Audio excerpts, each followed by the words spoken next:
Alright, and we should be live. Checking my microphone after the other time. Okay, good. Looks like we're all set. Alright, so we're back and we're working on Jin-Gitaxias. This Jin-Gitaxias. So, if you haven't seen him yet, this is the one that will be coming out in the upcoming March of Machines expansion. Um, Jin is primarily focused on non-creature spells with slightly higher mana cost, so 3 or more you get to draw a card. And that's all good and fine, but our actual primary focus is going to be on Chapter 3 of the Great Synthesis. So, Jin can transform if you have 7 or more cards in your hand at sorcery speed by paying the activation cost. Then you get to double the number of cards in your hand and have no maximum hand size until the Great Synthesis transforms back. Bounce all non-Phyrexians everybody controls to their owner's hands, and then cast any number of spells you want from your hand for free. So, Jin is silly powerful, primarily for that third ability. Like, that is our goal. We are going to get him into play. We're going to make sure we have a big, fat handful of cards. We're going to flip him, get even more cards, bounce all our cool comes into play ability creatures back to our hands, and then win the game.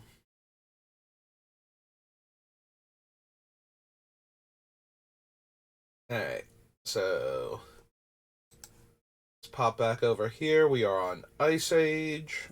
Because we finished with Hour of Devastation. I am not expecting much from Ice Age unless I'm forgetting some cards, but actually, this might be a good Mystic Remora deck, honestly.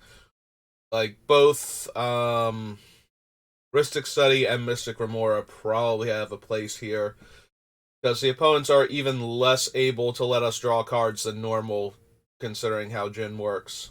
So, that should tie up everybody's mana for the foreseeable future. Or force them to let us draw some cards, one or the other.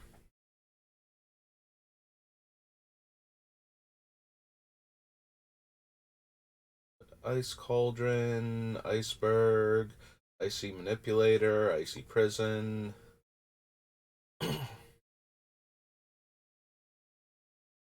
No to Cap, no to Mask. Um, don't think we need the Magus for anything. Not running Mesmeric Trance. There's Mystic Remora. Okay. Yeah, we probably want to at least think about it. So down to the Ice Age or Mystic Remora. Starts off at blue, right, for an enchantment? Yeah.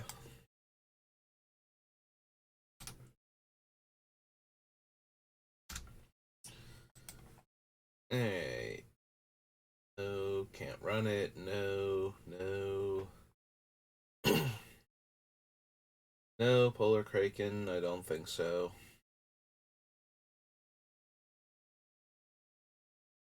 Shift, Sibling Spirit, Sleight of Mind, Snow Devil, Snowfall.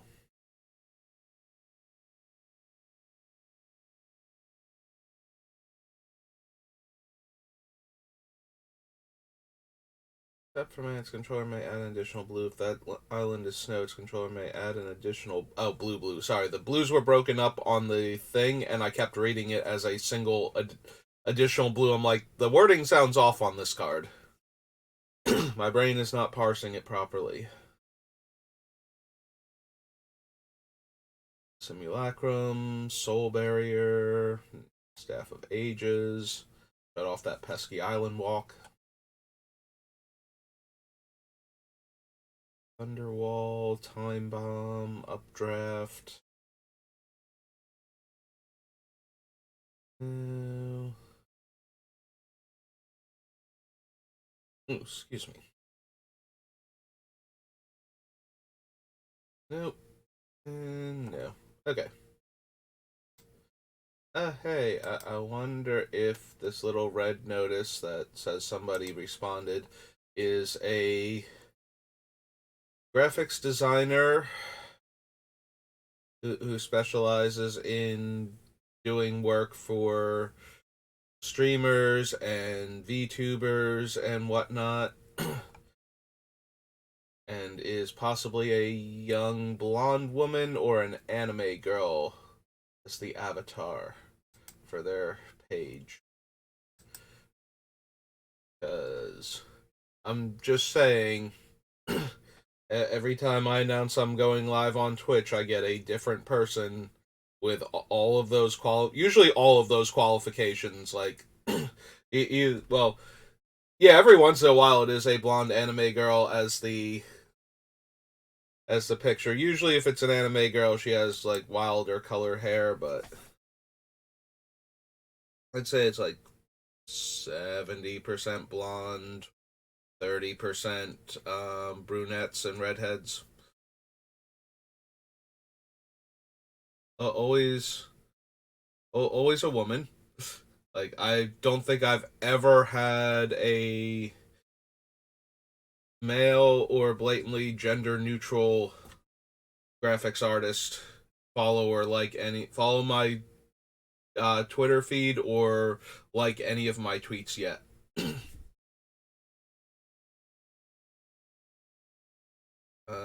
Yeah. I'm like, part of me thinks that most of them, if not all of them, are bots, and that 99% of them are not using, even when it's a photograph, it's not the person that's actually the person in the responsible for the channel that's following me now. And sometimes I wonder if they're not all connected in just one big AI bot trying to get me to buy graphics from them. Like, I can't imagine they're all connected, but it does it does start to feel like after a while that I'm just being followed by a bunch of random bots. Like, at first I thought it was all different graphics artists, but they're all so very similar. Like, I stopped looking at their page because, when you're new to things, it's like, oh, hey, this person followed you. It's like, okay, well, what are they all about? And then I look and it's like, oh, cool, they're a graphics design artist. That makes sense. They're probably trying to get me to hire them, and and then I look, like, the pages are very similar and very devoid of personal comments a lot of the time. Like, okay, so a lot of my Twitter anymore is just, hey, I'm going live, because that's what I used it for. Every once in a great while, though, I'll throw something out, like, when I saw Reed win the Pro Tour, and, I sent a congratulations at him, or when Magic announces something, I'm like, oh, this is really cool. I'm glad they're doing that. Like when Gix got announced and I tweeted about how excited I was he got a good card. Little things like that. Like, every once in a while, when I would look at them, there'd be like one person's like, and here's my dog, and, or I'm having a great day today. Anything other than I do graphic design, here are graphic designs. Like, most of them are that, which is what makes me think most of them are bots after a while. It's like, there is absolutely nothing on this page except, hey, I'm a graphic designer, here are graphic designs that I do. Not like, and today I did a fun sketch of this thing, or I really like this person's artwork. They're a great artist too. I'm going to follow them.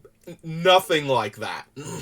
So that's what makes me think a lot of them are bots. Is that they don't seem to do anything other than declare their desire to be graphics designers and show off graphic design work, but not like, again, like, I look at other artists on Twitter, and they have like all kinds of things. Like, today I felt like drawing this, or I just saw this character in this show and I wanted to draw them, or here's my OC for a webcomic idea, or for like if I were in this universe, this is what I want to look like. Like normal stuff that artists like, hey, I got inspired by this today, and so I drew this.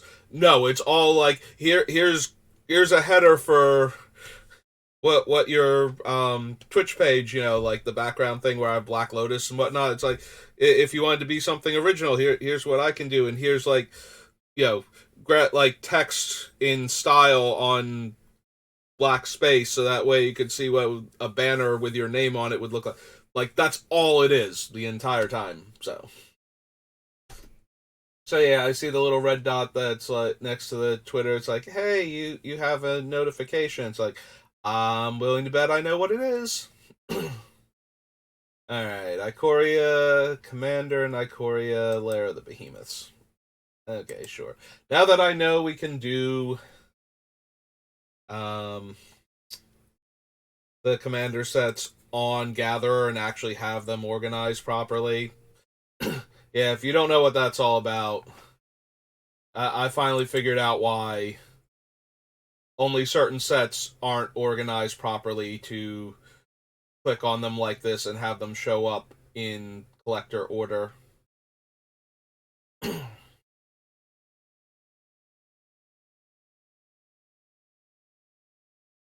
So we're not going to use the partner with guy, especially the blue one. Out of all of the partner with creatures in Ikoria, this guy is by far the worst because he literally does not do anything relevant without his partner. Like all of the other ones have abilities, and if you have the partner, they the abilities are complementary. This is the only guy who's so all in on his partner that he has no other function without him. Like, you may play lands and cast non-creature spells from among cards you exiled that have fetch counters on them and spend mana as though it were mana of any color to cast those spells.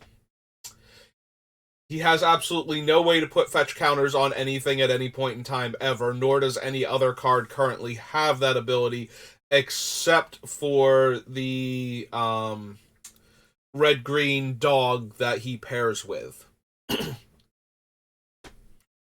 All of the other ones, it's like, whenever your creature deals combat damage to a player, you can put a +1/+1 counter on it, and then the other one will be, this thing is unblockable, and when it dies, you get an effect based on its power. It's like, those two are complementary. Or like the shark and the shark rider, it's like, I think one of them can give like humans flying, so that's kind of random, but humans are also the most populous creature type in all of Magic, so giving a benefit that works with them that's not like super useful is still something. Yeah, this guy does nothing without his partner.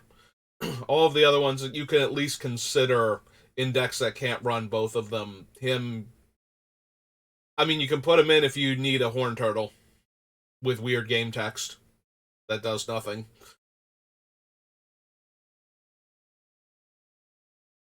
If you want a horn turtle that doesn't get the bonus from like Murganda petroglyphs and whatnot, you can run him. Trilobite is just mana for abilities, and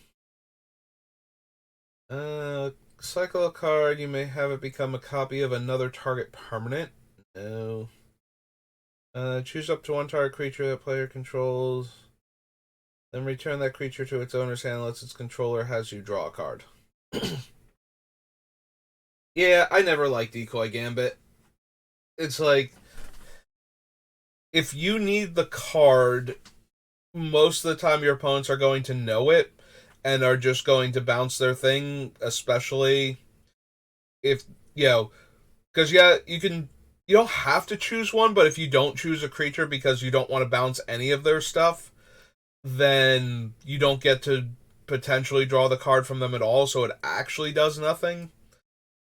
So, first they have to have creatures you don't mind bouncing, then it has to be bad for them to have the creatures bounced.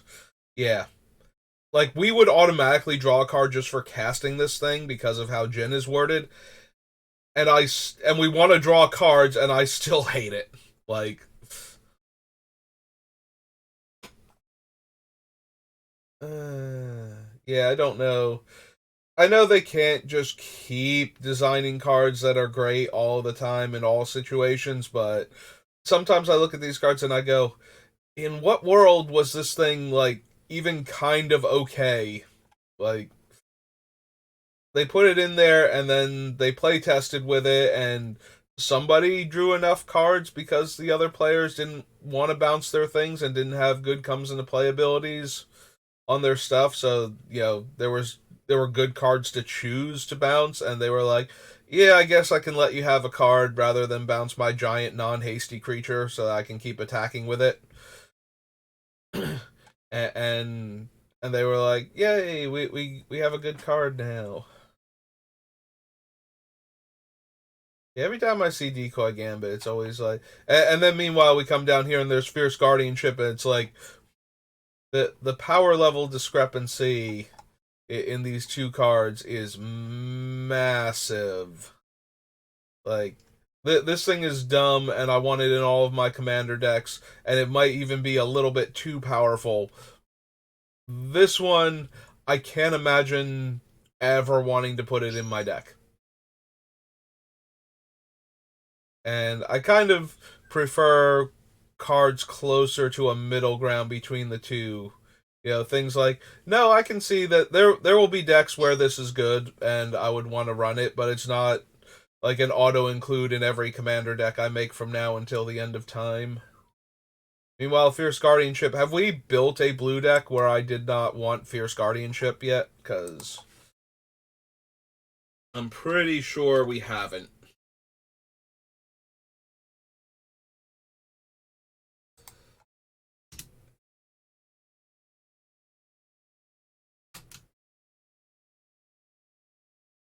And I'm so glad they finally reprinted Flawless Maneuver.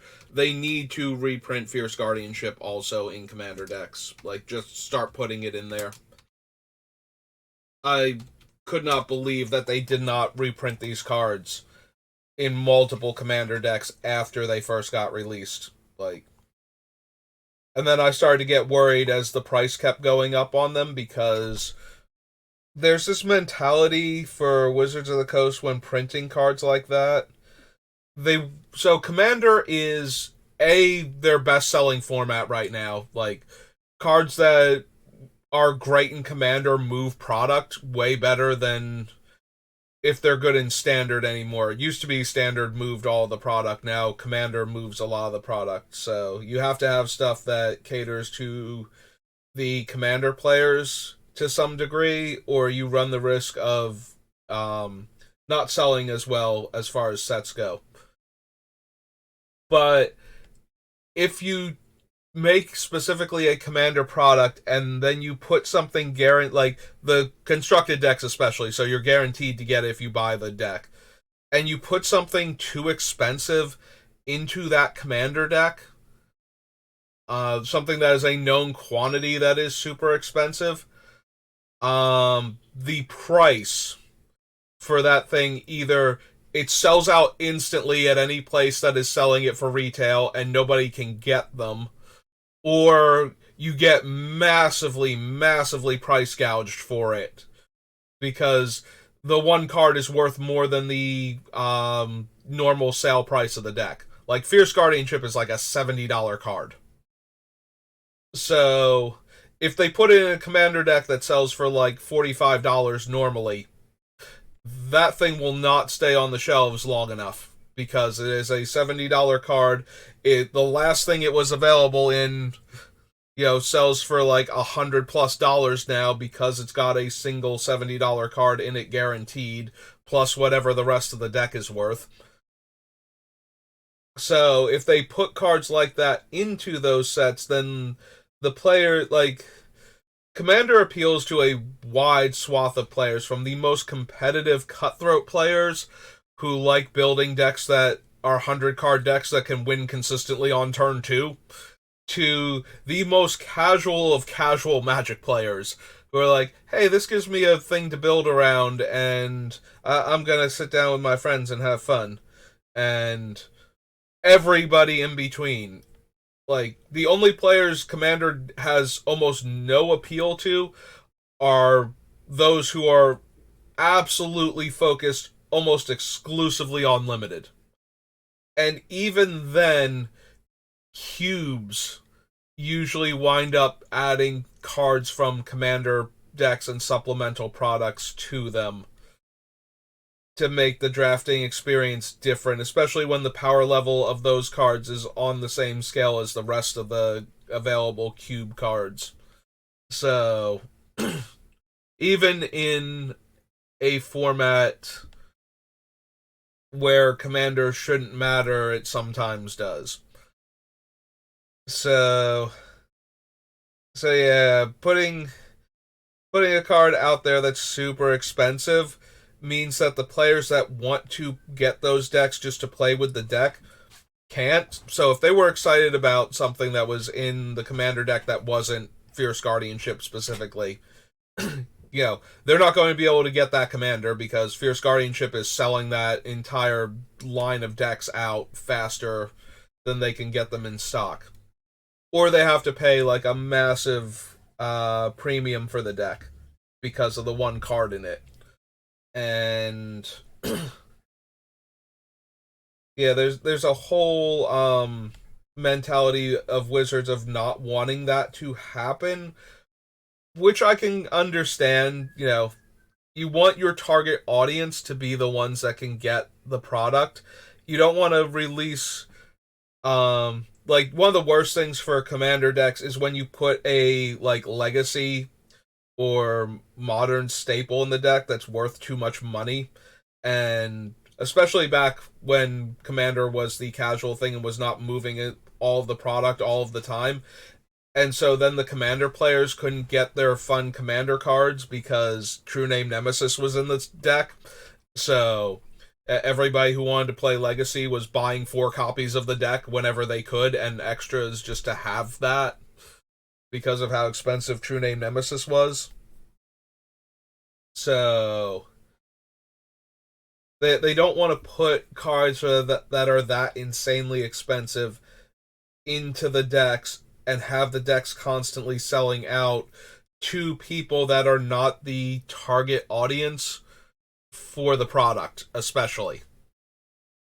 Nowadays, Commander is the target audience, so that's less of an issue, but that also means that if they put, you can't put 200 and some odd dollars of secondary market value, lots of premiums that people would desperately snap up, into a deck and ship it and have anybody be able to get that deck, consistently.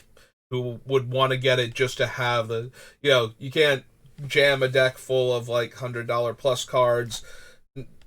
It's never even going to last on the store shelves. People will stalk big box stores and wait for the shipment to come in and try and grab them almost literally off of the truck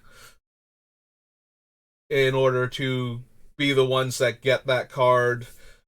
Any gaming store that has it probably needs to seriously consider selling the one deck for way more than the other ones, unless all of the decks have stuff like that.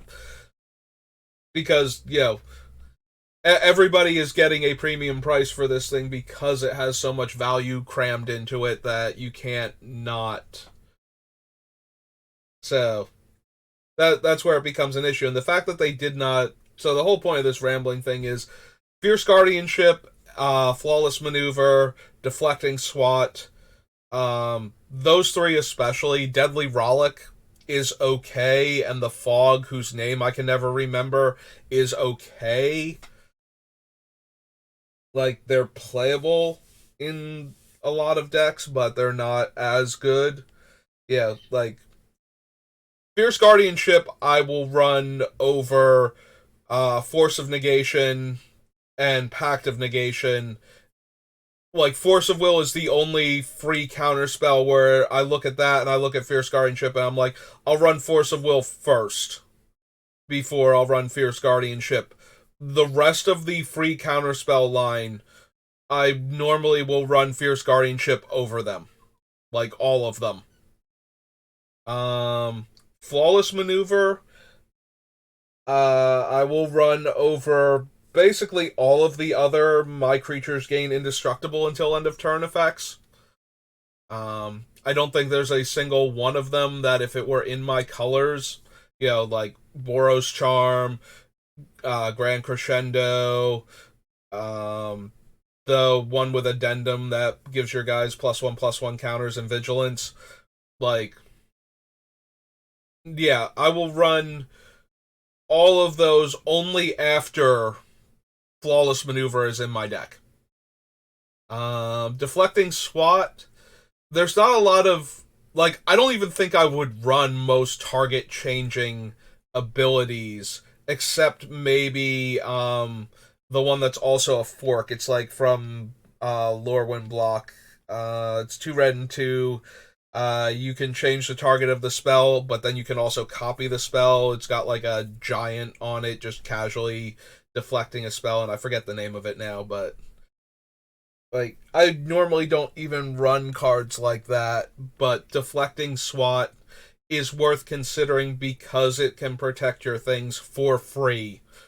You get to change the target of a thing coming at one of your powerful cards to the next most powerful card on the table, or even like the caster, so it might actually be the most powerful card on the table. And then, like Deadly Rollick, I would probably run Slaughter Pact over Deadly Rollick.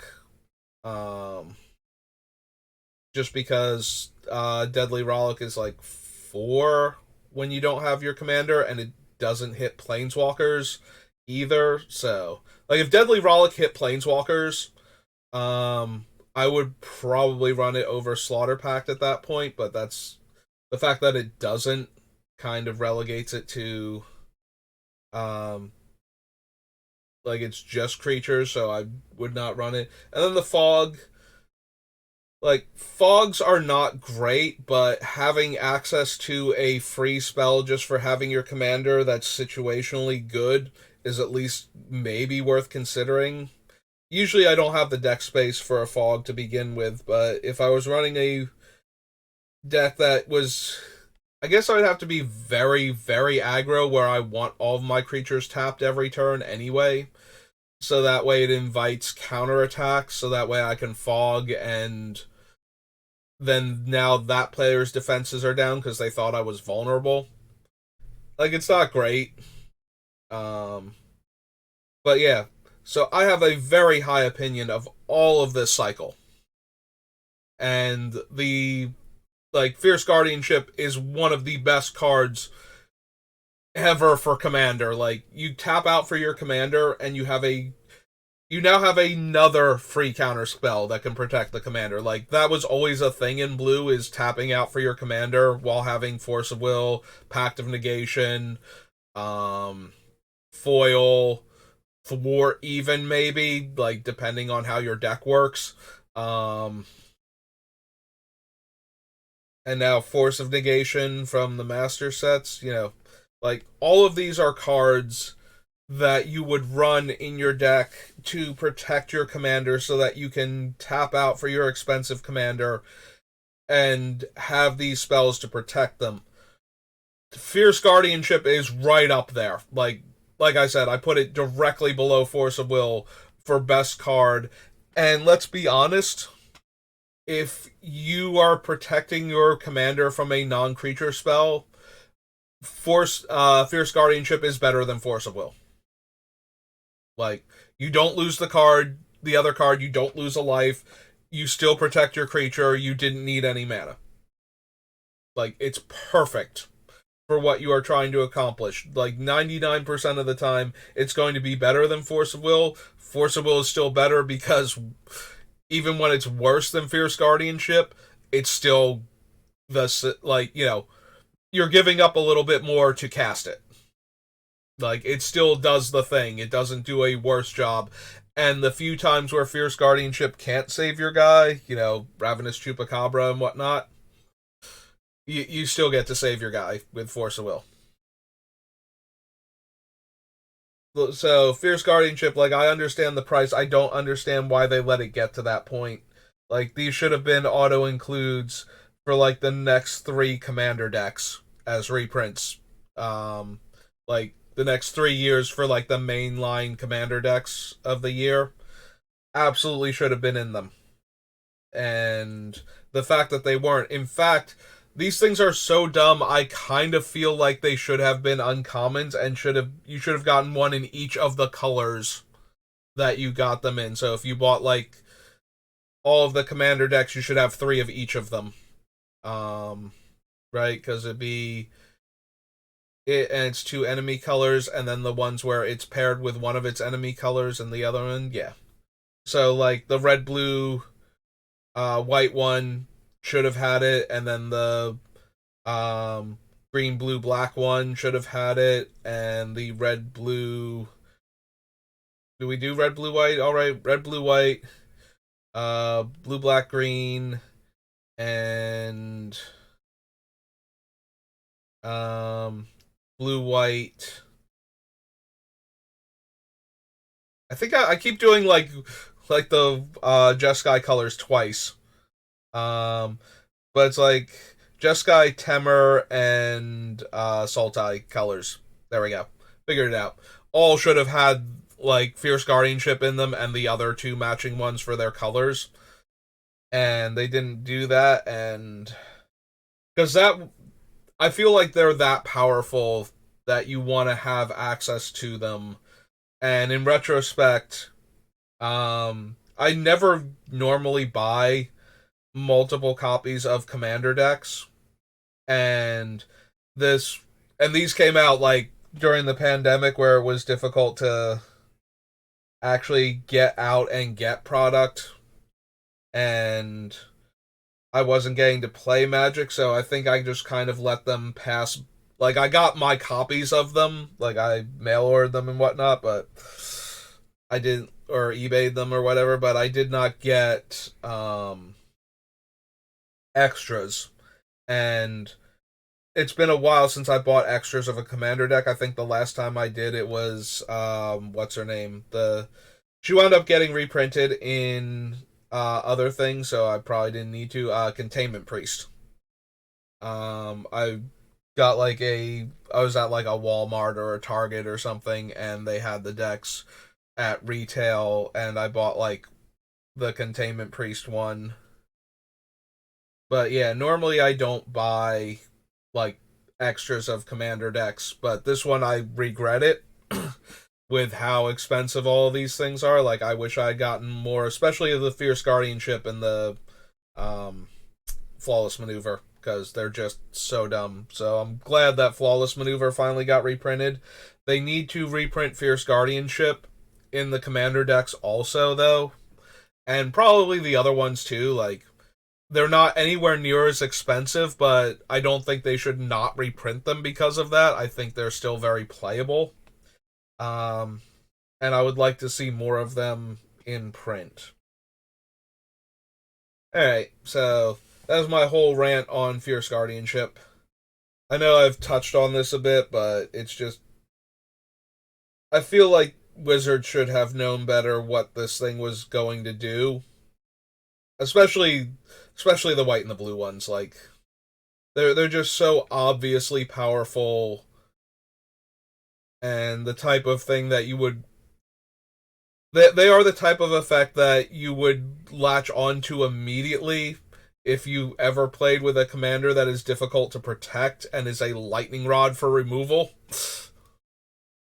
Like these things are just so absurd. If the green one had have been hexproof to your creatures or something, I think that one also would have been like $50+. The fact that it's a fog instead is, whatever. But and if the black one had have killed planeswalkers. But yeah, so that's Fierce Guardianship. So we kind of bounced over Frolicker, and I don't think I care. This is the one that time walks your opponent, right? And then they can't hurt you. Yeah. And then this is the Delve guy that can cast instants and sorceries at it exiled. Oh, it returns them to your hand. Close enough. Gives them back to you. Um, yeah, I don't think I care enough about it though. Metamorph attacks or blocks. Target opponent reveals cards until they reveal a creature card. Becomes a copy of that creature until end of turn. No.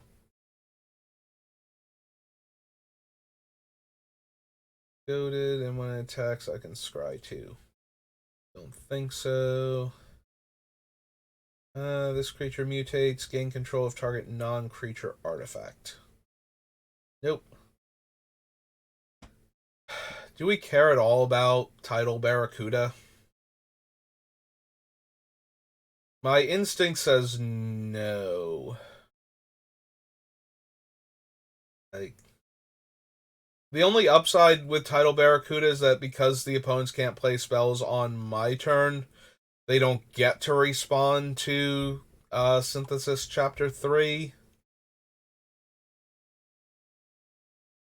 But they do get, like, other benefits, like, when my thing bounces all of their creatures, they'll be able to flash their creatures back in before their next turn and therefore cast all, like, attack with their creatures again.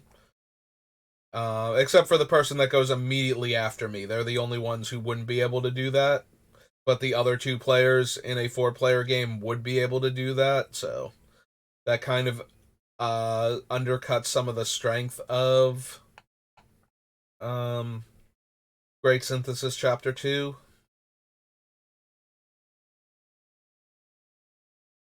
Do we want the Twinning Staff? Probably not. Like, it's not terrible, but I don't think I'm going to run enough of the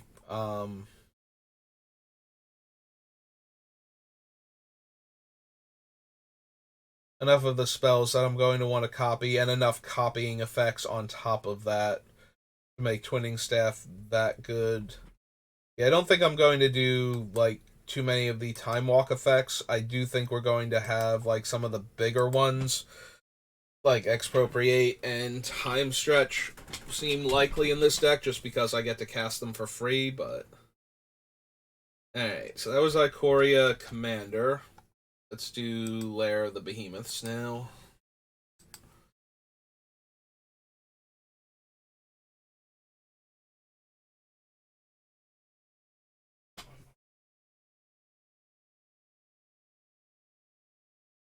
Yeah, I gotta be honest, because I did not get to play with this set, basically at all. I drafted it once post-pandemic, but by then they had already changed how companions work, like that it was that far into it. Um, but I never really got to play with this set, so a lot of the cards from it just have no purchase in my brain for that. Like, playing limited is how I remember random commons and uncommons from sets, is because they were, like, super good in limited and whatnot. So it's very hard for me to remember Ikoria, because it basically did not happen outside of the companions and a couple of other things. Like, I did encounter bits and pieces of it while playing standard for dailies on Arena, because I did wind up getting a computer post pandemic, like a better computer, so I could run things like Arena on it. Because my old laptop just wasn't functional enough to do that. But yeah, so I did play with some of the cards, but a lot of the cards just I don't remember that they exist from this set. Like, it was very weird. It's like this set almost didn't happen in some ways. Alright, so Boon kind of falls into the same category as the hieroglyphics, where if we cast it, we get to draw the extra card, and if we don't cast it, we get to cycle it. So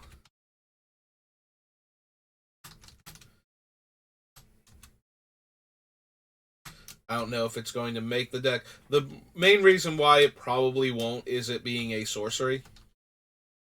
Like, that is actually the main thing that is wrong with it. If this were an instant that I could cycle and it drew me like 3 cards for 6 mana instead, it would probably have a much better chance of making it into the deck. The upside, though, is that I can cycle it away for a card when it's not good, so. But I have the feeling that other things are probably going to replace it. Heron, no. Go to escape protocols.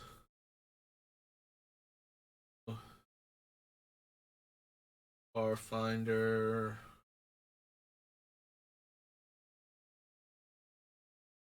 Civil.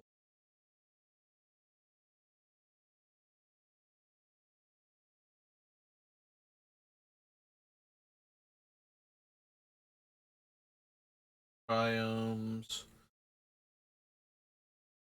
Safe. Power and loses all abilities.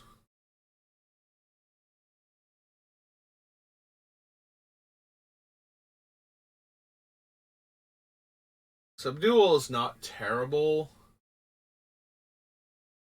The only downside is we'll probably wind up bouncing the creature that it's on and getting rid of it, so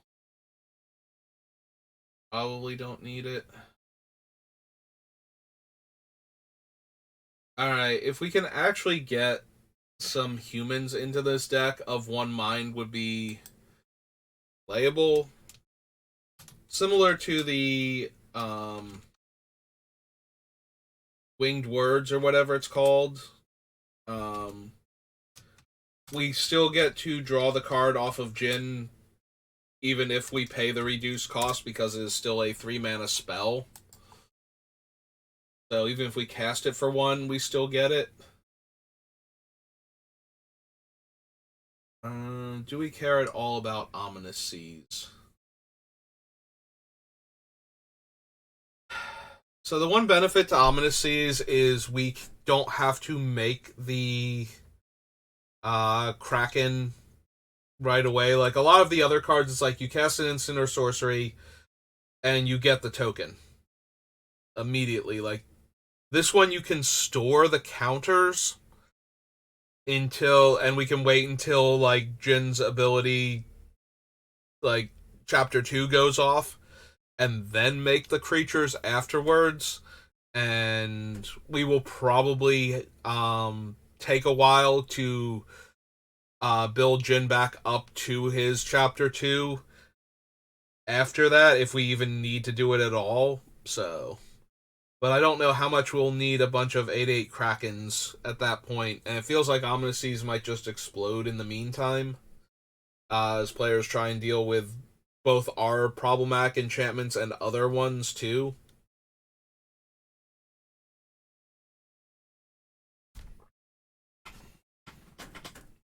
I don't know. Probably not. Combat damage to a player, you may draw a card and it has cycling.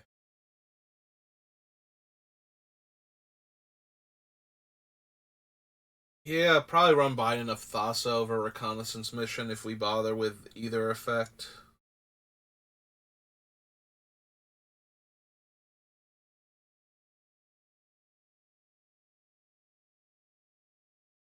Yeah, not thrilled with Sea Dash or Octopus.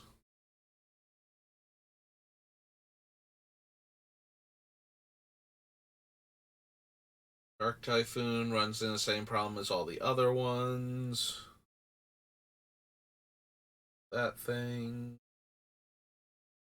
Thieving Otter is a worse Sea Dash or Octopus. Shark. Yeah, nope. Sorry, Ikoria. I don't think I need any of your things. On to original recipe Innistrad.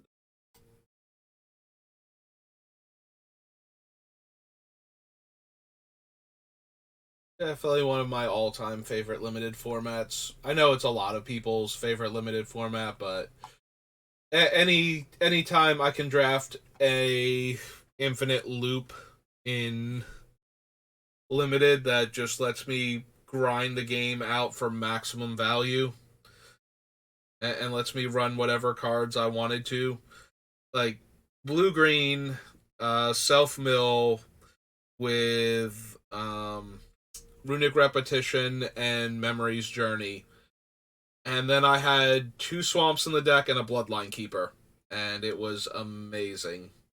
Like the deck had like two Gnaw of the Bones and um what was the other? Kessid Cage Breakers was the other rare in it, and that was just way too much. One spider spawning, yeah, just all of the good stuff that you desperately want in a deck like that, and it came together and it worked, and so good. I love that. I love that archetype. Like, just love it to death, and having gotten to do the thing with it, it's just absolutely magical.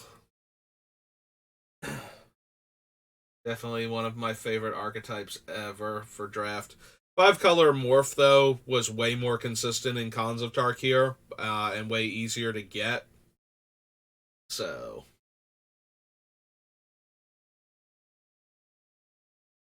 yeah, I think I like Cons more, but original Innistrad definitely one of my all time favorite draft formats. The only thing I do not like about original Innistrad is being on the receiving end of Invisible Stalker. Like, that is the actual worst. Invisible Stalker is so powerful in this limited format, it could have been a rare. And it would have been first pickable. Because there is only one card in the entire set that can kill it. And that is absurd. Like, there are not enough opponent sacrifices a creature effects in the set. Uh, in fact, I don't think there are any until you get to Dark Ascension was the issue. And the White Wrath is specifically everybody chooses one of their creatures and kills the rest. So you can never kill Invisible Stalker in this format without rolling Tembler. Like, that was literally the only card in the set that could consistently, kill a um Invisible Stalker. And once you got equipment onto that thing, you can't even race it. Like, I soloed people with Invisible Stalker.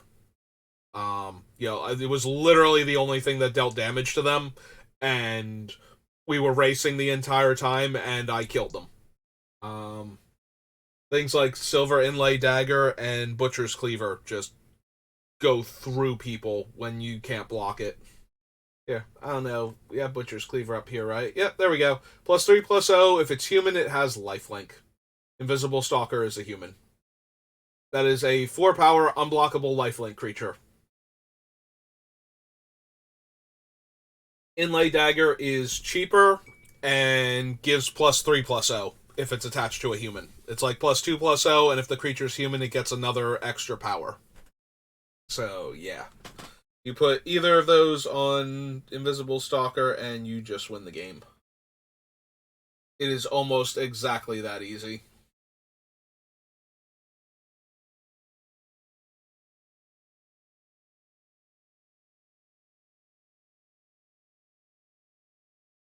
Nope.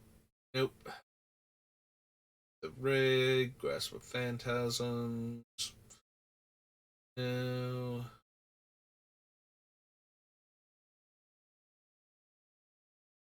Yep, there's good old Invisible Stalker. Human Rogue, 1/1. Hexproof, can't be blocked. Lab Maniac, no. Lantern Spirit, Lost in the Mist.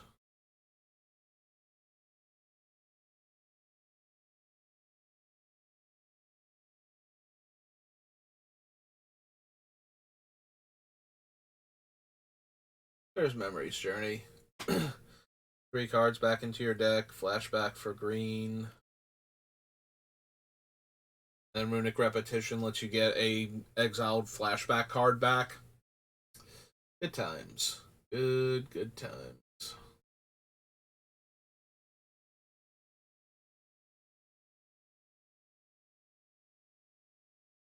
Nope. Rooftop storm. There's a repetition. Oh, right. There's a commander deck that cares about flashback. That makes sense, actually. I was about to be confused why it was in a commander deck. Oh, there's the dagger. Do we want Snapcaster? Now that now that we're through all the reminiscing cards, do we want Snapcaster?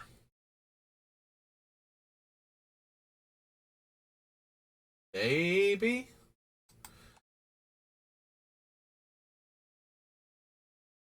No, I don't want to use you on mobile. Stop that.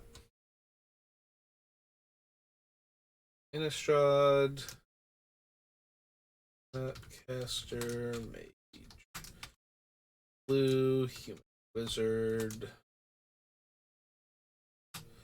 2-1.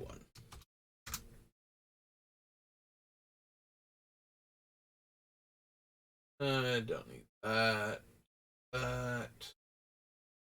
Equal number of cards in hand, deals combat damage to a player, draw a card. Probably not at 5 mana. Seems unnecessary. Mist, no. Witchbane Orb. Stake. That was Innistrad. Next up is Crimson Vow, Midnight Hunt. Then we go back and do the 2 commander sets in case. That way I don't have to keep bouncing back and forth between commander and Innistrad. Return to Innistrad.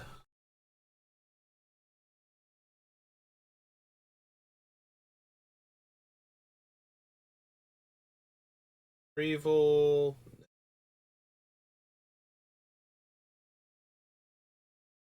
Yeah, Cleave is kind of the opposite of the cost reductions. Like, it doesn't matter that we pay more for the Cleave. If the base spell costs less than 3, we don't get to draw the card.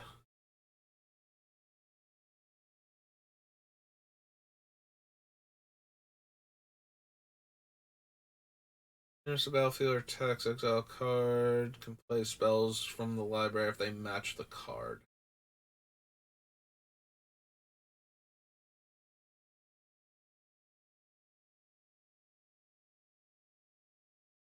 I think we kill for anything. Assuming tide.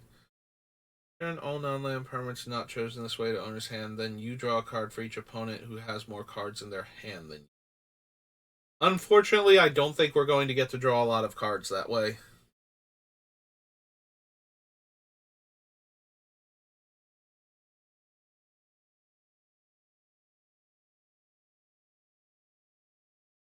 Diver Scab, Dollhouse, Jackal,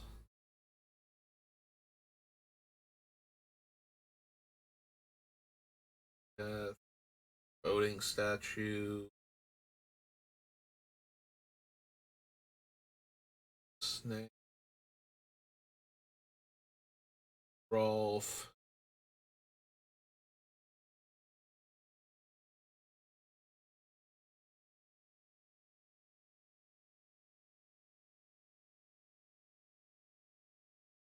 I think we need Sight. Probably don't need Hullbreaker Heart either. Oh, that is another thing also. If we cast a spell for free from Great Synthesis, we cannot cleave them. We cannot pay alternate costs because we can only cast the spell without paying its cost. We can't choose alternate costs to pay because we don't have the option to pay them. So you cannot cleave um, when you cast the spell without paying its cost because you can't pay the cleave cost because you're not allowed to pay the alternate cost for the spells. That is the thing. You can't choose to do the cleave version and get it for free. You have to choose to cast it as the blue and 2 version for it.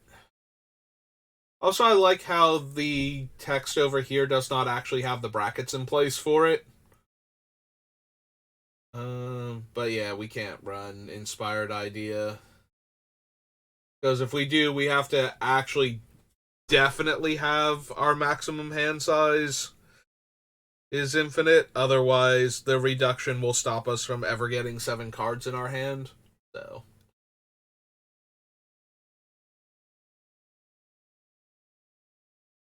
yeah, I don't think we need the Investigator's Journal.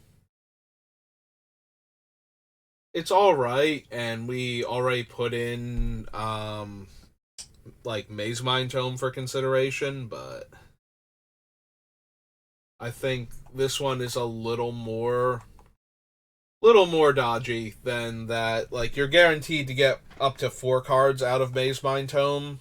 This one, there have to, like, one player has to have 3 creatures before that's true. Um, or we have to be able to proliferate the counters on it.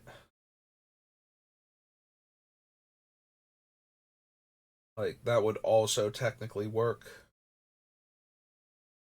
I don't need the bearer. There's a copy of any creature on the battlefield, and then the other thing is it becomes an aura that makes copies of the thing it's on. Yeah, it doesn't seem great, because it won't be a Phyrexian most likely, so we'll lose the enchantment when we bounce everything. That's not going to work. We're probably not running anywhere near enough zombies for Necro Duality. And probably not enough creatures overall for Overcharged Amalgam. Almost sadly at this point, because, it would be a decent counterspell creature otherwise. Yeah, Crawler's not going to do anything. Scab, no. Serpentine Ambush. No, no. Yeah, we're not targeting Storm Chaser Drake, so it's not going to get anything. We might be able to run Thirst. Why did I think Thirst for Discovery was a reprint? There must be a very similar card in, I guess, yeah, the basic land part. I think there was one that was almost exactly this, except it was discard and two unless you discard a land. I thought it was from Ravnica. Alright, so this is Crimson Vow.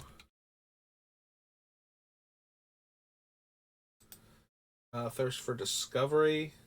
Right? That's what you're thirsting for here.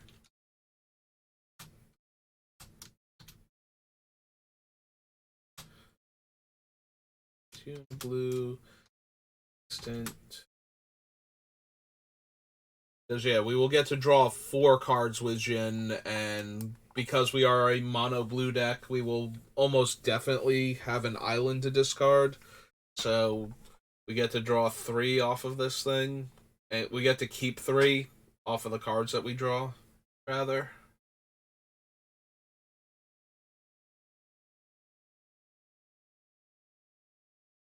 Don't need Wash Away.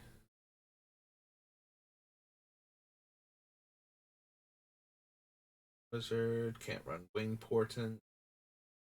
Shuffle up to 4 cards from your graveyard into your library. Look at the top 4 cards. Put one of those into your hand and the rest on the bottom in a random order. Yeah, probably not. Not at sorcery speed. Alright, so that was Crimson Vow. We'll do Midnight Hunt first. And then we'll do the 2 alchemy sets.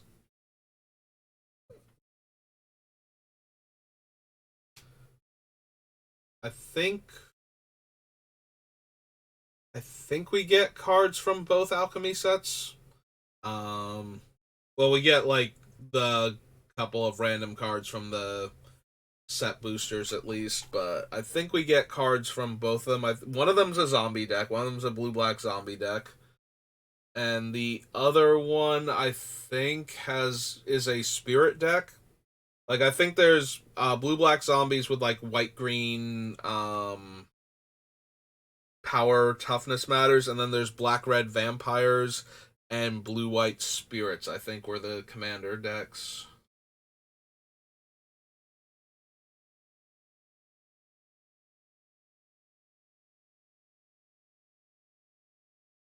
Don't think the Chilling Chronicle, or more accurately, the cryptic book that it comes from.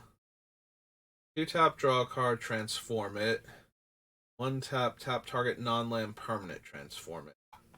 Yeah, it's not terrible in that it's letting us two tap draw a card, but it's only every other turn. It is repeatable though, and only 2 mana to activate, so I don't think that the Chilling Chronicle side is particularly good, although there are random situations where it would be fine. Um, Anybody trying to pull off a Winter Orb or Static Orb or Howling Mine type thing, we would be able to tap down the thing before other players get to draw the cards, most likely.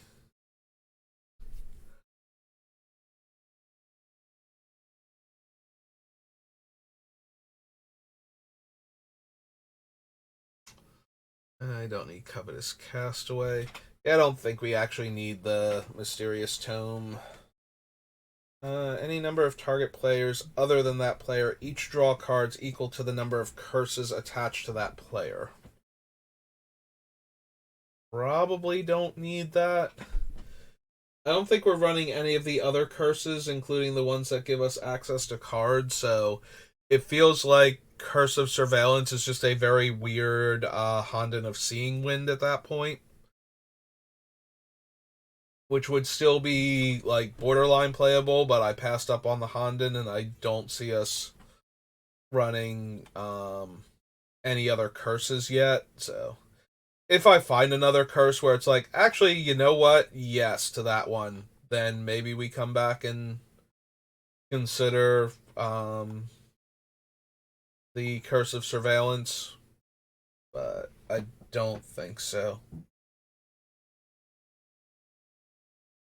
Fading Hope, Falcon Abomination. Yeah, I don't think we get enough triggers out of Firmament Sage. Like, I do like that it passively can just draw us a bunch of cards. You know, we cast it. If somebody passes the turn and day becomes night, we get to draw a card. Then somebody is going to cast 2 spells. Then, especially, like, we are very likely to pass the turn without casting a spell in this deck. And then we get to draw a card. And then on other players' turns, they'll cast 2 spells and we'll get to draw another card before it gets back to our turn. But it's also a 4 mana 2/3, so it's very vulnerable. Um, Seems like it will die more often than not, unfortunately. Not to targeted removal, but getting swept up in any other type of removal, I feel like. um,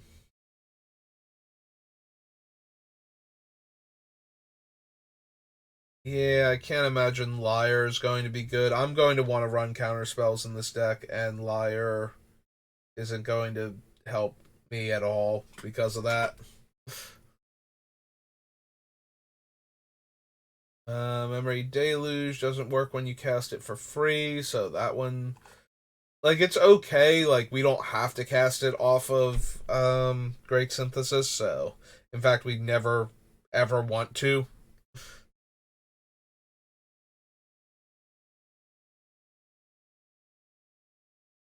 But at the end of the day, it's still only draw 2. It's just good card selection.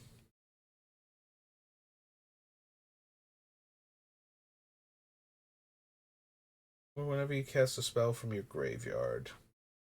Yeah, I didn't think I wanted that to begin with because it's a token maker, but I couldn't remember what the conditions were for making the token. So there's always a very slim possibility.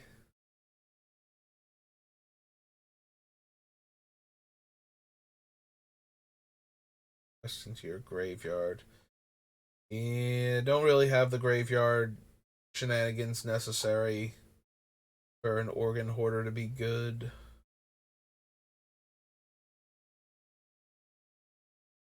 Needle, Poppet Factory. Yeah, Stitcher isn't going to work. Revenge of the Drowned. Yeah, 2/2 zombie. Paid. Nope.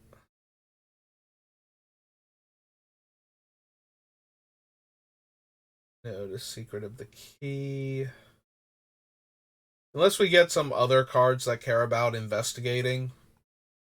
In which case, maybe, but.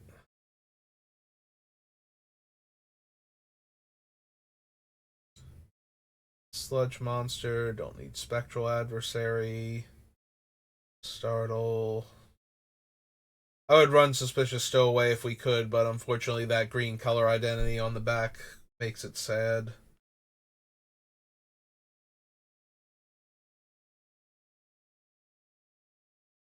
Yeah, the Celestis is just a card selection thing. I need card draw. I suppose we could run the Triskaidectaphile.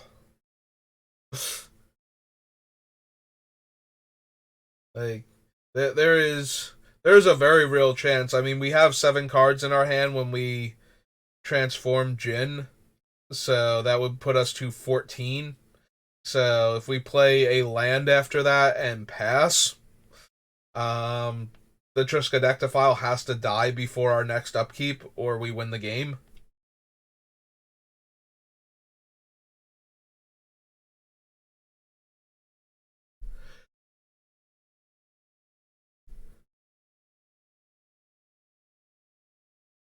I mean, I can add it to the list. It seems more silly than good, but Trisk, I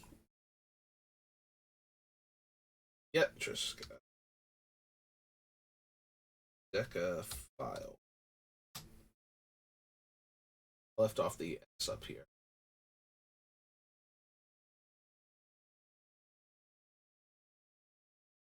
Okay. I was wondering if it would be considered a real word or not. Human wizard. And of course, it's a 1/3. No other stats would work for it at that mana cost. Can't get a 0/13 for 2 mana. That's just dumb. Tap add blue. Only cast disturb cost or instants or sorceries. Vivisection, no. And Whale Drifter. Okay. Alright, so now we do Crimson Vow Commander.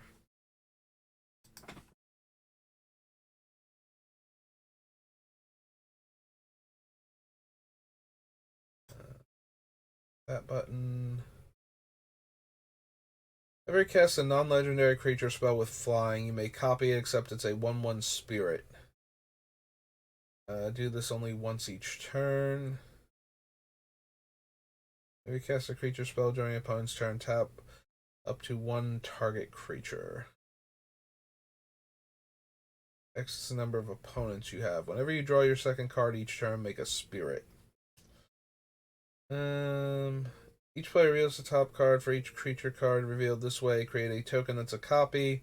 Yeah, I don't want to create tokens. I really don't. Like, in except under certain extreme circumstances, they're just going to explode when Jin's doing his thing. So Enters the battlefield, you may cast an instant or sorcery spell with mana value less than or equal to the number of spirits you control from your graveyard. I don't want Timon.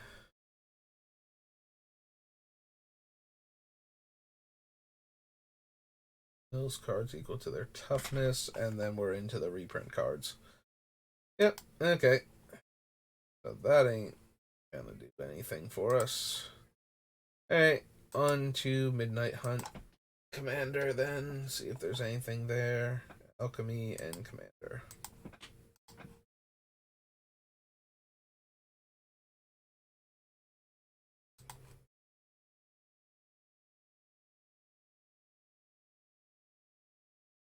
Create 2 tokens that are copies of the sacrificed creature.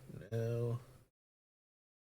That player reveals cards from the top of their library until they reveal a creature card. Put that card on the battlefield under your control and the rest into their graveyard. And then eventually I have to give those creatures back, and then they get to cast them later on. Seems terrible.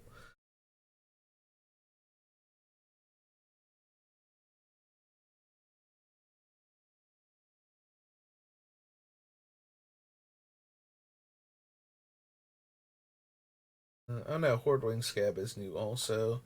Other zombies you control have flying. Whenever one more zombies deals combat damage to one more of your opponents, you may draw cards equal number of opponents dealt damage this way if you do discard that many cards. So not helping. Each player mills 3 cards and then it can become a copy of things.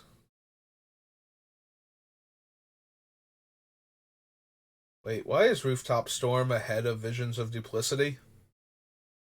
That doesn't seem right.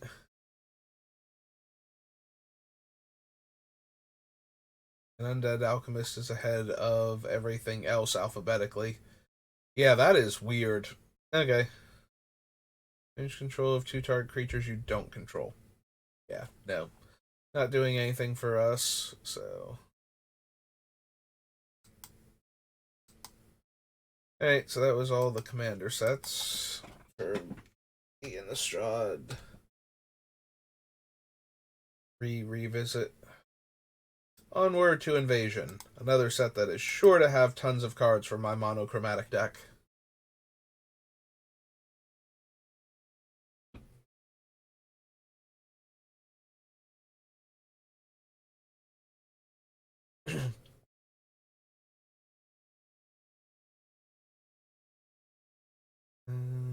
No. Go to Fake Urza.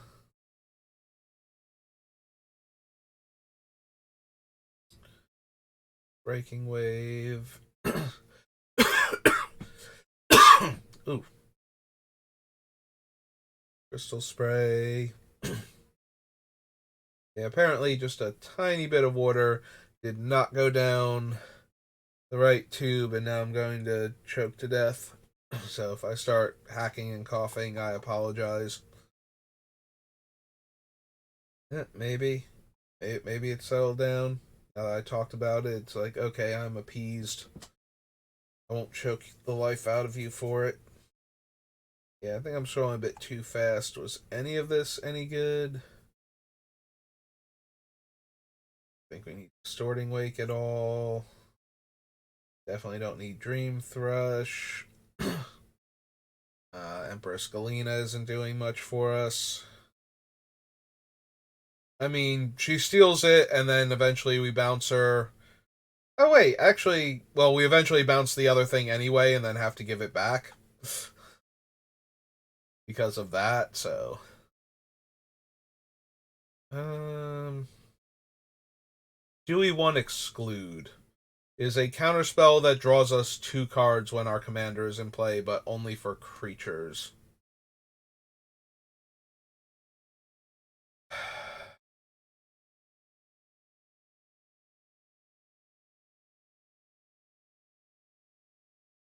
Maybe still. I'll consider it. Vision.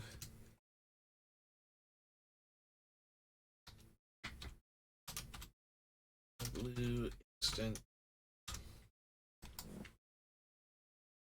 Yeah, I don't know why I bothered going back to the screen. I saw a Fact or Fiction there before, and we probably do want that.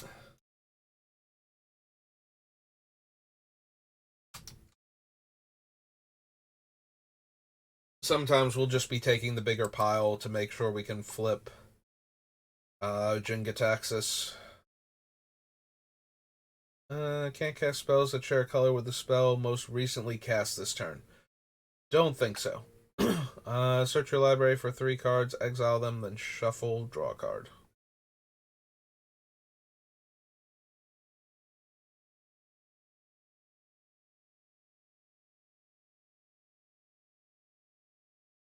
Go to Metathran Aerostat.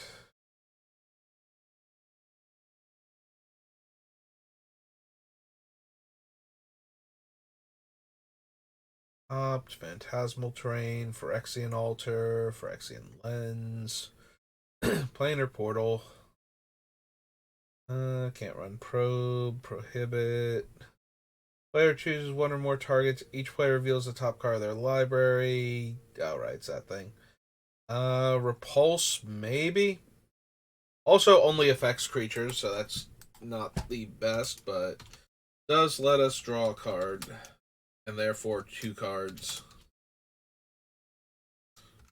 with Jin, so being able to get a little bit of tempo and drawing 2 cards seems like it might be at least playable in this deck, if not good. So we'll consider it.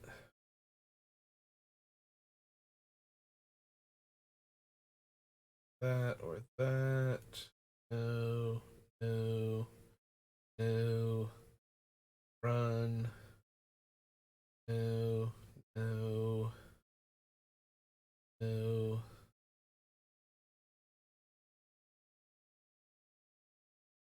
Worldly Council. Yep, okay. Alright, so that was Invasion.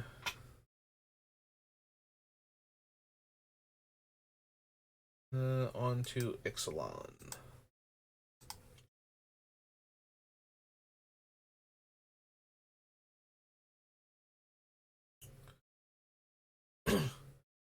Elemental Flying, Arcane Adaption. No. We might want search for Azcanta. Chart a course, don't think so.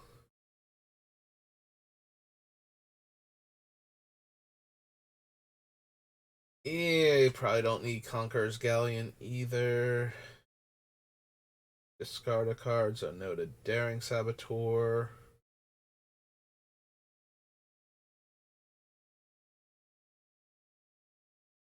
Five down. Dagger. Here to Lance. Yeah, it's not going to help much of anything. Enters the battlefield. If you control another pirate, tap up to 2 target non-land permanents. No. Stealing creatures with spells. No. No. Oh, right. This is the thing that gets Jace, like the Planeswalker deck Jace, to your hand. Alright, so one or more creatures you control deal combat damage to a player this turn, draw a card, then discard a card. No. Illusion token, and 2 tokens that are copies of Jace Cunning Castaway, except they're not legendary. The other one is just a really big, expensive +1 draw card.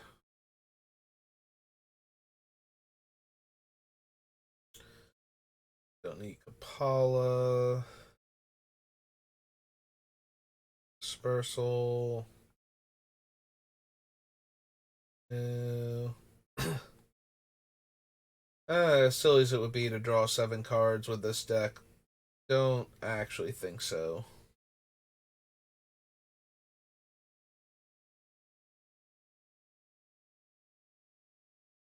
Pirate's Prize only creating 1 treasure for 4 mana.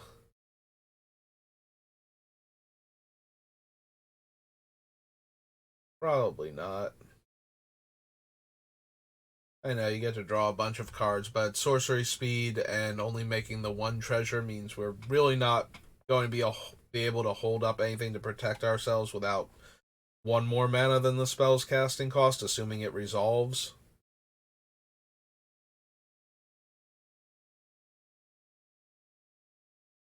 I think so. To River's Rebuke, Sailor of Means. Yeah, we probably want to consider Search for Azcanta.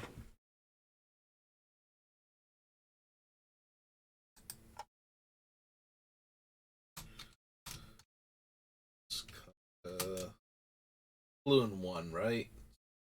Spell on top of that. Yeah.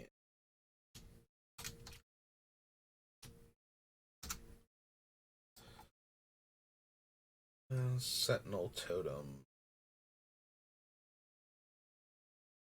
No. No.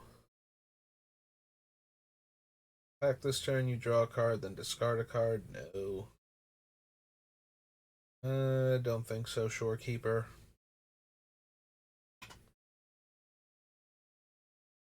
It explores. Still probably not.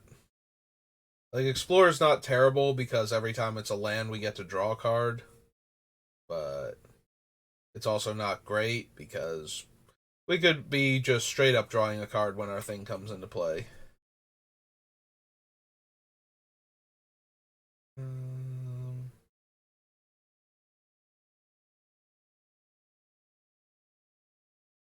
No. Well, there's the thematic compass. Are we at all interested in that one?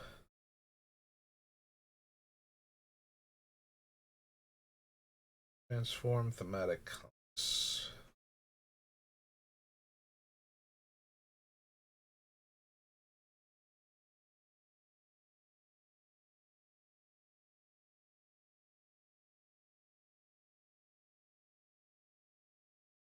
It does put the land into our hand just like the Journeyer's Kite does. Unfortunately, once we hit 7 lands, I do feel like we're priced into continuing to play them, like, and it's not optional to transform it, so I don't think that we actually need a Maze of Ith effect in the deck, so even one that taps for mana. There's a small chance we want Treasure Map, though. Being able to turn extra treasures into cards. If we wind up with enough treasures. If we don't, then it's going to be a bit less impressive in the deck. It's not even drawing us cards until we get... Yeah, let's wait and see. If I wind up with a bunch of treasures randomly in the deck, maybe we come back for that one, but I don't see us needing it outright.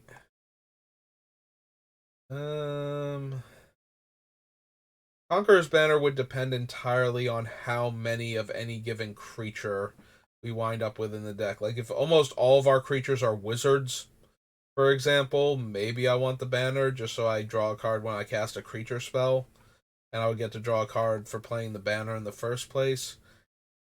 Even then, that seems kind of underwhelming. So that was Ixalan. So, Journey into Nyx next.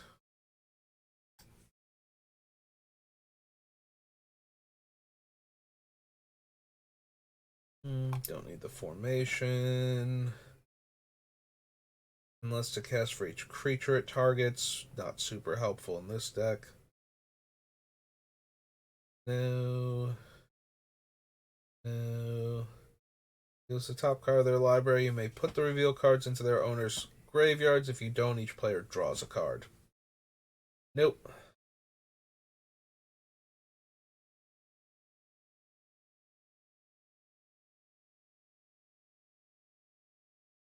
Yeah, I don't think I'm that desperate that I want to run a Howling Mine in this deck of any kind.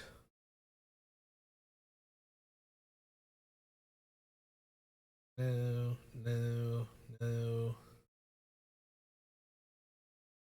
no, nope. Rush. Up to one target instant card and up to one target sorcery card from your graveyard to your hand, then exile pull from the deep.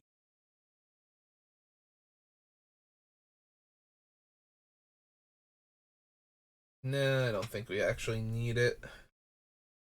It is nice that it gets back both cards, but we're already not running a bunch of other things that would do that also, so like we passed on the 7-drop human wizard that could get 2 cards back, and the Mirari conjecture, which can get back an instant and a sorcery, and then copy the spells if we wait long enough. So I don't think we need pull from the deep either, for the same reason we didn't need either of those 2 cards.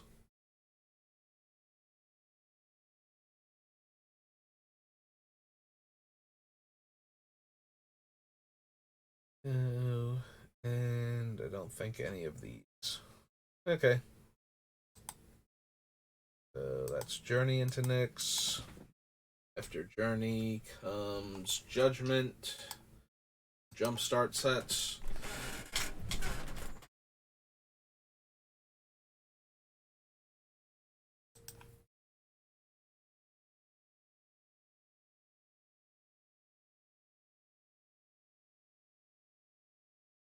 Deals combat damage to a player.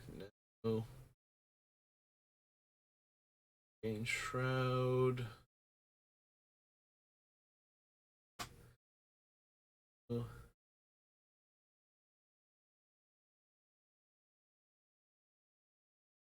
Rip.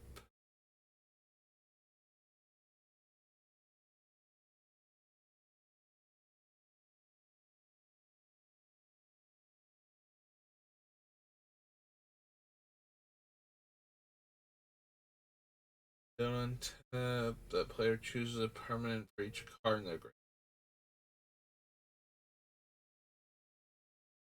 graveyards. Spells the top 4. If 2 more of the cards have the same name, repeat.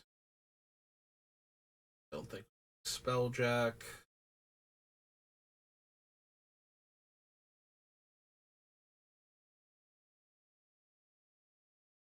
They exile a card from their graveyard. If that player doesn't, creatures they control can't attack Eve this turn. No. Fang things. No. Okay. That was Judgment.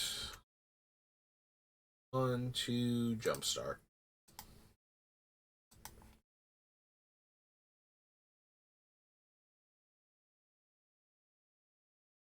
Jumpstart didn't do the same thing as the Commander decks, right? Like, all the cards are. Oh no, it did. Cool.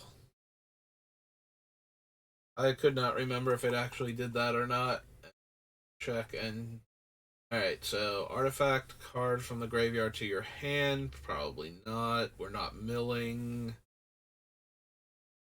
She has white in her. Discard 3 cards with different names. Draw 5 cards.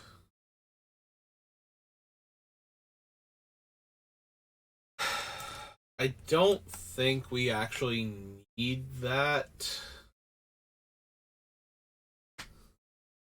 Like, it's a 6-drop creature, and then. So we have to cast it at sorcery speed, most likely, untap with it. Then we can spend 3 mana and discard 3 cards to draw 5. A lot of the time. Yeah, it just seems not good enough. Like, I love the ability if that were on a cheaper creature. If this was like a 3 mana 1/1 flyer or something with that ability, I would probably be a lot more interested in it than the Thriving Lands. Yep, okay. That was the first Jumpstart set. About the second Jumpstart set.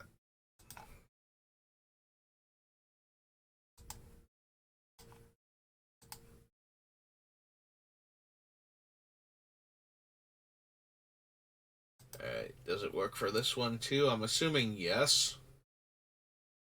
Alright, draw your second card each turn, create a 2/2, draw your fifth card each turn. Just her and your drakes get +X, where X is the number of cards in your hand. Yeah, I feel like more often than not, that's not going to do anything.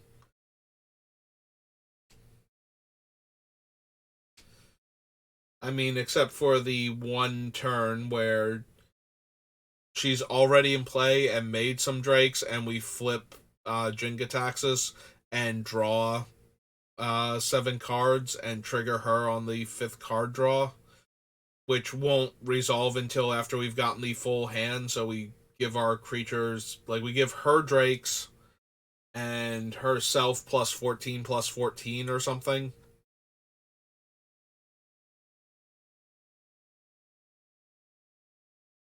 Yeah, it still doesn't seem great. The Scry 3. Every attacks, you may return another target creature you control to owner's hand. If you do, it can't be blocked this turn. Tap enchant permanent and investigate. Can untap or use its activated abilities. A creature or planeswalker. I can't run Isu. Can't run Kinesos. Kinesos. Create a Thopter token. No. Draw and discard. No.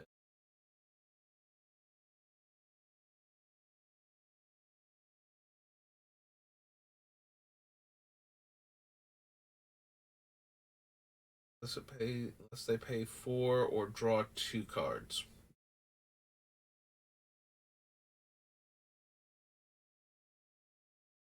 Fiction, and the Thriving Lands, and then the basics. Oh wait, hang on. There's cards below. Why is Plains up here then? That seems weird. Alright, so Dutiful Replicator cares about tokens, can't run Infernal Idol, Men of War. Enters the battlefield, look at the top 4 cards of your library, deal up to 1 land card from among them, put it on top and the rest on the bottom in a random order, or tap add colorless. There's a bunch of alternate artwork things, so I think we're through the unique cards now. Just to make sure, we're going to scroll through till we hit the non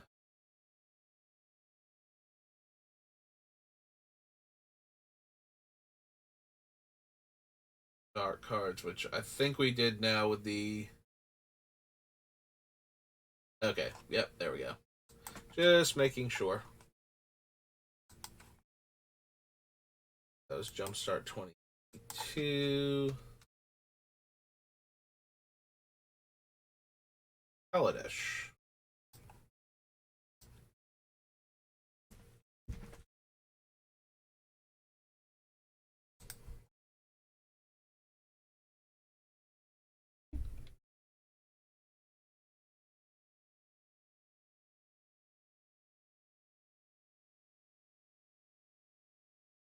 Trade Winds, Aether Reservoir. Actually, I passed by anything I kind of went over. Like, I don't think Meltdown is anything. Yeah. Theorist lets you scry. Yeah, okay. Just I kind of glossed over them very quickly, so just wanted to make sure I didn't miss anything. Um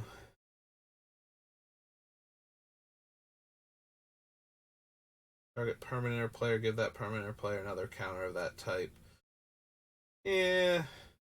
I think I'd rather just proliferate for Jin-Gitaxias, the Great Synthesis, than spend a whole bunch of mana to put the counter on specifically that card. I don't think we need Ceremonious Rejection. Scation Coup, no. Caravan, no.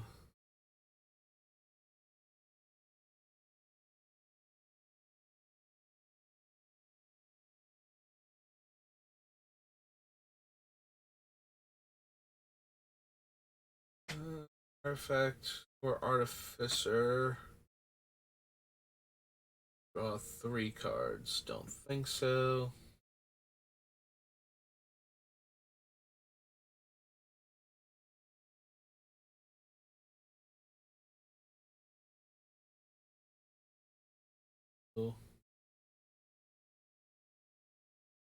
No, sorry, Fox. I kind of need to draw the card when you come in and get the other thing when you die. Right now. Orrery. Glimmer. Sidious Will. Think we need Inventor's Fair for anything.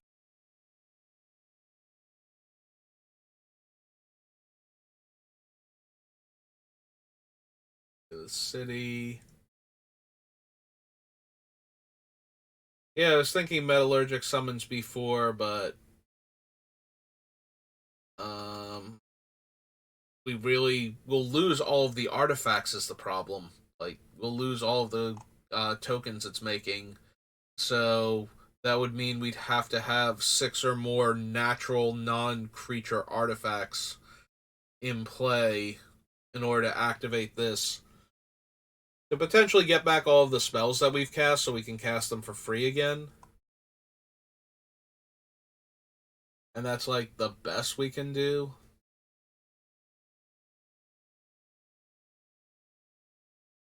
I don't think we need Padim. Or Paradoxical. Like, it's okay, but this deck is not getting all of the things back into play for free, so it's not as good as we would have gotten with something like the Heliod deck that we were working on. So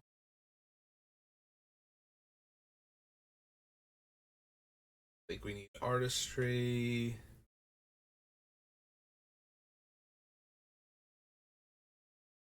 Negotiation, Notice Sky Sovereign, Smuggler's Copter, go to Ambition. Maybe yes to Torrential Gearhulk though, if for nothing else because of the flash.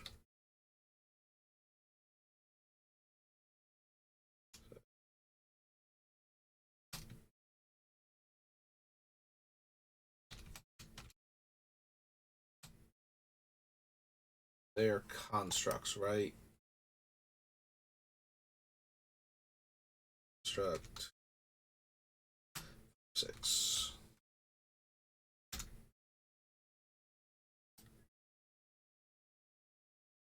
Weldsmith or Wingsmith. Weldfast Wingsmith, not Weldsmith. Whirler Maker, no. Like a couple cards on the next page. There's one card on the next page and his Workshop Assistant. Okay. Back we go. Alright, so that was Kaladesh. We're to Kaldheim. Oh, right, the Kaldheim commander, there's the one that's casting stuff from exile because of Foretell. I do have to check that. Spell Shaper, or no, Spell Shaper. Shapeshifters you control become copies of that creature until end of turn. No. Alrend. Epiphany. Don't think so. The tokens aren't as valuable, and it's an overcosted time walk without them, so.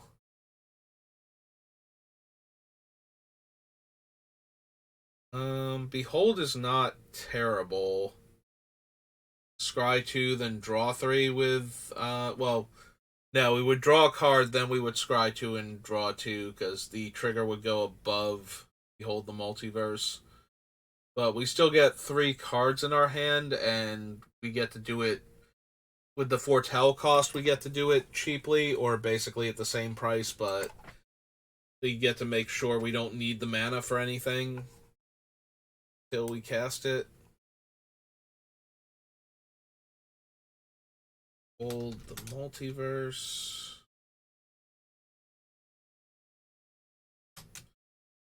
3 and a blue and an instant.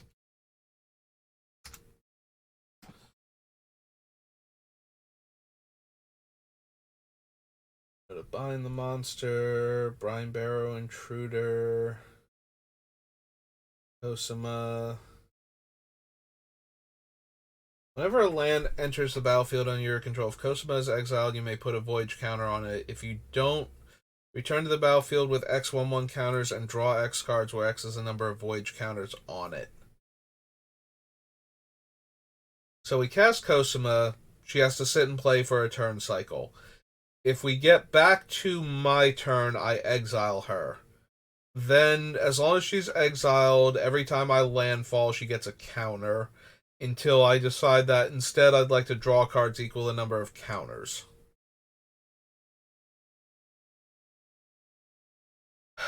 That seems a very, very roundabout way to draw a card every time I play a land. Not that I'm going to get a much better offer in mono blue, other than maybe the there's an artifact from World Wake that does that but requires you to pay 2 mana for it, so each time you want to draw the card.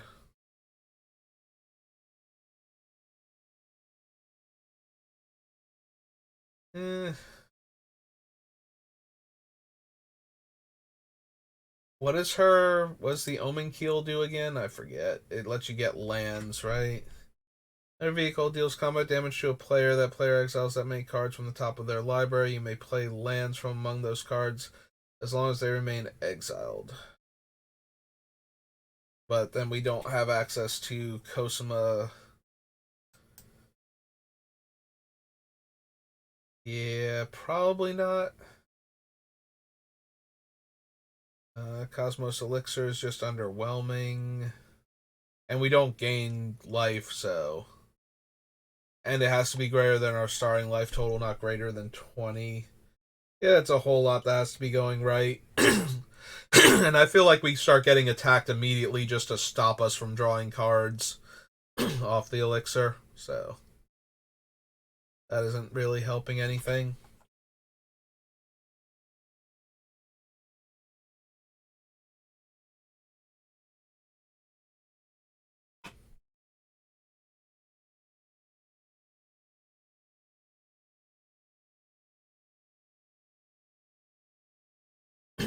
Yeah, we can't really. Frostpire Arcanist doesn't get anything, so that's never happening. There's the Giant's Grasp from the theme boosters.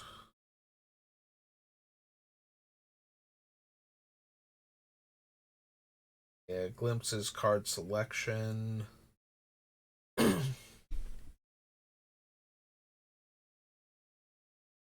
Scryex, draw 3 for 5 mana.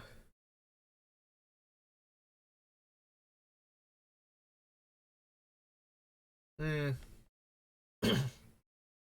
mean, we can run the Snowlands, but that's going to mean that our non-basics don't contribute to that. Try 2.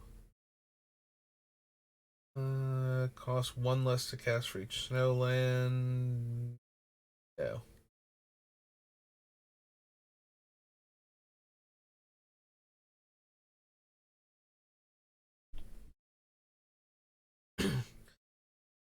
Probably not for Inga. I mean,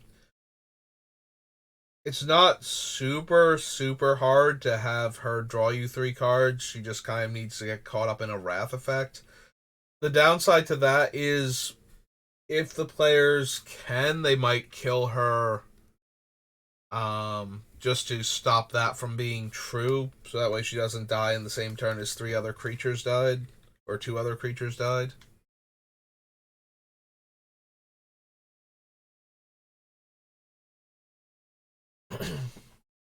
Yeah, I doubt we'd want Inga. I did want to take a moment to consider her, though. Like, drawing 3 cards off of her dying is pretty strong, but we don't have enough control over when she dies and how many people go with her.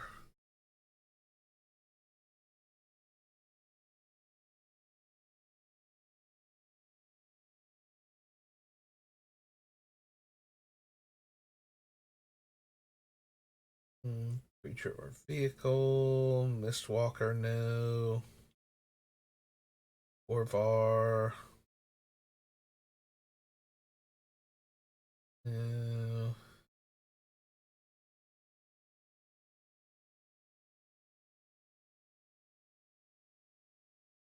Collection.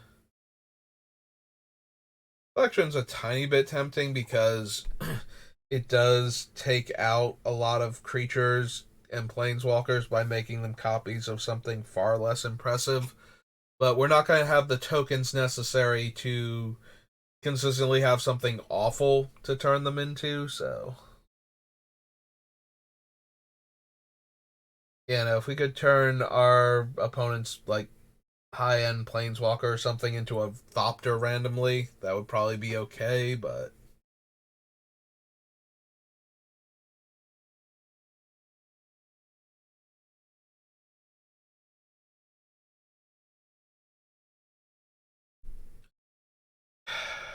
Do we want Raven form at all as a similar effect to um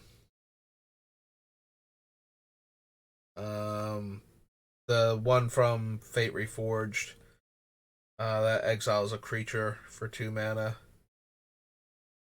I'm blanking on the name now, but you know the one I'm talking about. If you watch yesterday's thing, is it Alter Reality? It's something like that. It's one of those weird cards because it's a blue card that exiles a creature, and instead of giving them back like whatever random creature is on top of their deck at full value, it puts it into play. It gives them the top card of their deck regardless of what it is as a face down manifest. So, you know, if it can't naturally be turned face up, and because either it's not a creature or it doesn't have the morph ability, then they got a 2/2 for their guy. So do we want another thing that would give them a 1/1 in exchange for their guy, or an artifact? We also do get to draw a card off of this with Jin, because it will always be a 3-drop. Even if we save a bit of mana by foretelling. Well, not save a bit of mana, invest a bit of mana into it by foretelling to make it cheaper down the road. I was about to say road and line at the same time, so we got Rhine or Ride. Not really sure. I kind of cut off at the end there because I realized what was happening. Do we want Raven form?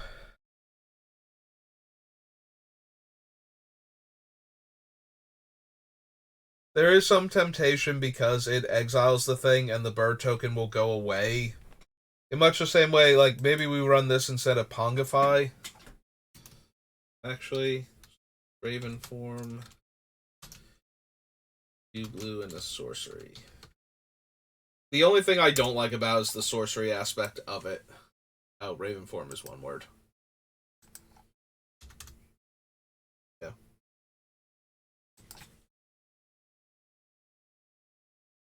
We don't need reflections. Replicating ring. Rune of flight, no.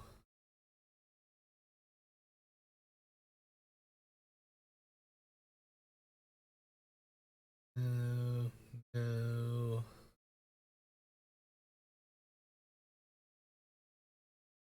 Although with 2 other foretold cards, there's a tiny bit of value to have Saw It Coming, since it disguises what the other foretold cards could be. And then, or more accurately, the other foretold cards disguise that I might not have as foretold. Or Saw It Coming. No, it Saw It Coming, right? As Foretold is a different card. Yeah, Saw It Coming.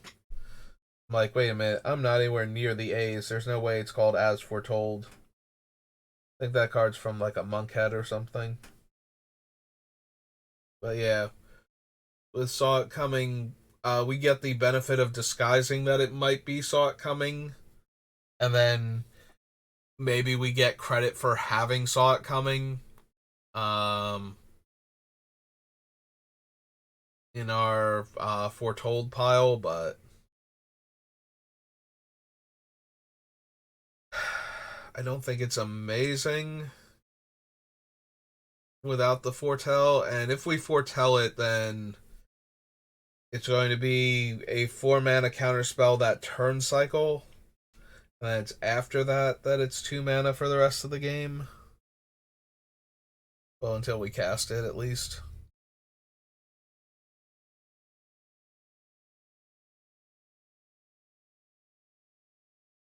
Um, yeah, I think we'll have better counter spells. It is a 3 mana counter spell that we could cast for 2 or possibly even 1 mana that counters any spell. We do have to set it up in order to do that, but it's not unreasonable for it to wind up being a counter spell or better that draws us a card when we have Jin. So, which is actually some of the temptation to run it is more that it's a, you know what, we're going to add it to the list just in case. And that is the primary reason, is that it is a 3 mana counter spell that we might be able to cast for 1 or more likely 2 mana, but still draw the card from Jin because it's still 3 at its base. So I don't know if we're going to have room for it. We might drop it in favor of some of the other 3 mana counter spells that will just go down to like 2 mana in most cases with some of the things like Baral and whatnot. Because they only have the one colorless in their casting cost, so even if we have multiples in the deck, we can't reduce it to less than, to less than 2 mana.